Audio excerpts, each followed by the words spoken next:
தஞ்சாவூரில் one day trip plan பண்ணுறீங்களா?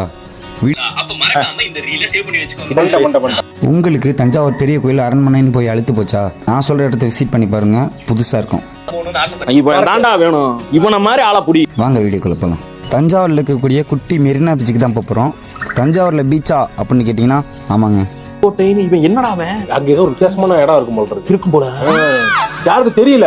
இவன் புதுசா ஒரு மேட்டரை போய் பார்த்துட்டு சொல்றாங்க. இதே வேலையில இருக்காங்க, இதே வேலையா போறாங்க. தஞ்சாவூர்லேருந்து 60 கிலோமீட்டர்லையும் பட்டுக்கோட்டையிலேருந்து 25 கிலோமீட்டர்லையும் லொக்கேட் ஆகிருக்க இடம் தான் மனோராங்க. நீங்கள் மனோராவுக்கு பைக்லையும் போகலாம், கார்லையும் போகலாம். என்கிட்ட கார் இல்லை ப்ரோ, பைக் இல்லை ப்ரோனா உங்களுக்கு பஸ்ஸும் அவைலபிளாக இருக்குது. தஞ்சாவூர் நியூ பஸ் ஸ்டாண்ட்லேருந்து மனோராவுக்கு டேரெக்டாக பஸ்ஸும் இருக்குது. ஒன்ஸ் நீங்கள் மனோராவை ரீச் ஆனதும் மனோராவிலேருந்து புதுப்பட்டினம் பீச்சுன்னு கூகுள் மேப்பில் சர்ச் பண்ணுங்கள். எக்ஸாக்டான லொக்கேஷன் உங்களுக்கு கிடச்சிரும். நீங்கள் பீச்சை ரீச் ஆன உடனே தஞ்சாவூரில் குட்டி மெரினா பீச் செம்மையாக இருக்குல்ல.